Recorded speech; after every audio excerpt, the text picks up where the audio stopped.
HOA claimed my ranch was community land. I used a 1786 military deed to win in court. Have you ever wondered what it feels like to have your family's legacy ripped out from under you by a power-hungry HOA? That's exactly what happened to me. Clara Thompson, a third-generation rancher in the rolling hills of Texas. My family's 200-acre ranch, passed down since the Revolutionary War, was suddenly declared community land by the Pinewood Estates HOA, a group that didn't even exist when my great-grandfather drove his first herd across this land. They claimed my property fell under their jurisdiction, demanding I pay thousands in dues or face foreclosure. I was livid. This wasn't just land, it was my home, my history, my everything. But they didn't count on the ace up my sleeve. A faded, yellowed deed from 1786, tied to a military land grant that would turn their world upside down. The trouble started when Pinewood Estates, a sprawling new subdivision, popped up on the outskirts of my ranch 3 years ago.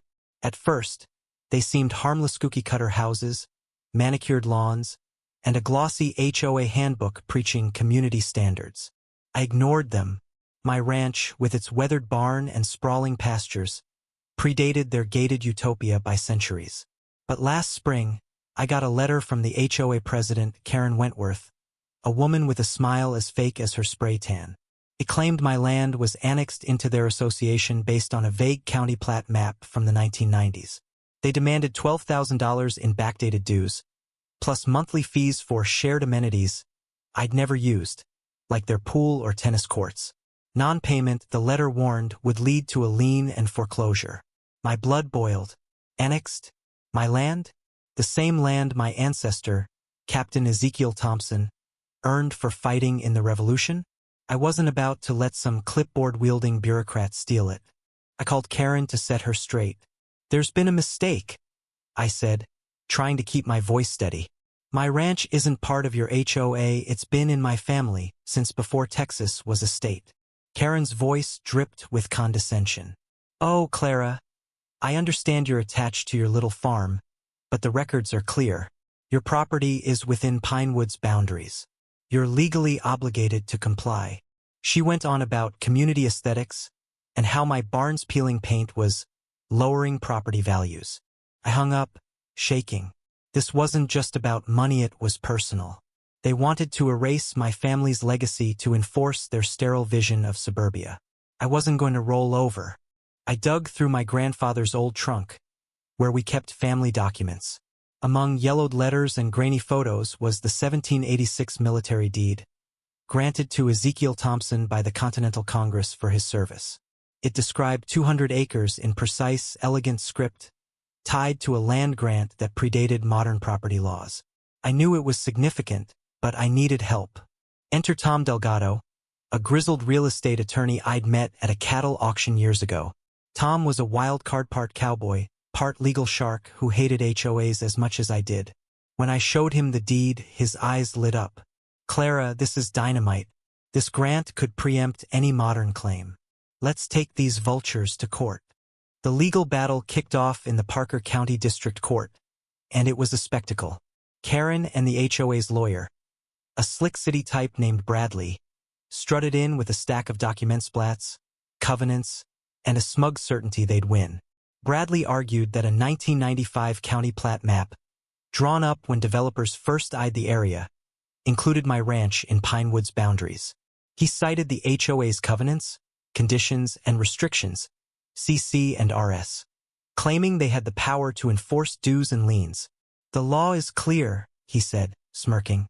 Ms. Thompson's property is subject to Pinewood's authority, regardless of her personal objections. The gallery, packed with Pinewood residents, nodded along, sipping their overpriced coffee. I felt like a lone steer facing a pack of wolves. Then Tom stood up, holding the 1786 deed like it was Excalibur. Your Honor, this document predates the United States Constitution, let alone Pinewood Estates. It's a military land grant, issued under the authority of the Continental Congress. Clara's family has held this land continuously since then, with no record of it ever being subsumed into any HOA. He cited a 2022 Arizona Supreme Court case, Calway versus Calabria Ranch HOA, which ruled that HOAs can't impose new restrictions on land without clear prior notice in the original deed. My deed had no such noticino mention of HOAs, CC and RS, or anything resembling Pinewood's claims. The judge leaned forward, intrigued. Bradley's smirk faltered. Here's where things got juicy.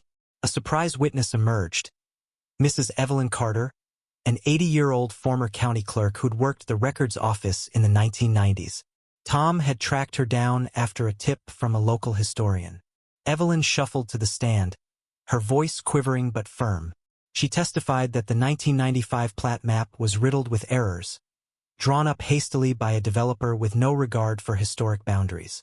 I warned them, she said, glaring at Karen. They included Clara's ranch without her consent or her family's knowledge. It was a land grab, plain and simple. The courtroom buzzed. Karen's face turned the color of her bleached highlights. Evelyn's testimony was a gut punch to the HOA's case, exposing their claim as a flimsy overreach rooted in greed. The confrontation peaked when Tom cross-examined Karen. He asked how Pinewood justified annexing land without notifying me or verifying the plat's accuracy. Karen stammered, "It's standard procedure. The county approved it." Tom pounced. "Standard procedure to steal private property? Did you ever contact Ms. Thompson before sending that bill?" Karen's silence was deafening. Then Tom dropped the bombshell. He presented a 1989 quitclaim deed, uncovered in county archives, showing my ranch explicitly excluded from any neighboring development plans. The HOA's entire case hinged on a faulty map, and now their narrative was unraveling. The judge's gavel banged, calling for order as Pinewood residents whispered furiously.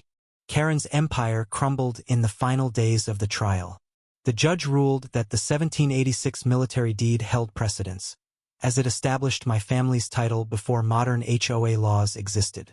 Citing Cochrane Homeowners Association v. Cochrane Club, 1993. He noted that new covenants can't be imposed on land without explicit consent in the original deed.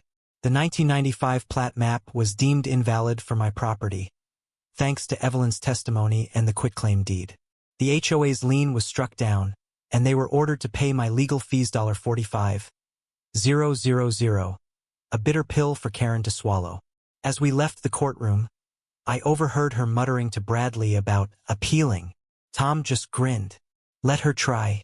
She's got nothing. Walking back to my ranch that evening, I felt lighter than I had in months. The sun dipped below the horizon, painting the pastures gold. My family's legacy was safe, not just for me but for my kids, who'd grow up knowing the land their ancestor fought for. The HOA's defeat sent ripples through Pinewood residents started questioning Karen's leadership, and whispers of a recall vote surfaced. I didn't care. My fight was over, and I'd won by standing on the truth. A 1786 deed, a stubborn spirit, and a little help from an unexpected ally like Evelyn. This wasn't just about beating an HOA. It was about defending what's yours against those who think they can bully their way to power. If you've ever faced a Karen or an overreaching system, I hope my story inspires you to dig deep, find your proof, and fight back. What do you think? Did I do the right thing, or should I have tried to negotiate with the HOA? Share your thoughts below. I'd love to hear how you'd handle a Karen trying to claim what's yours.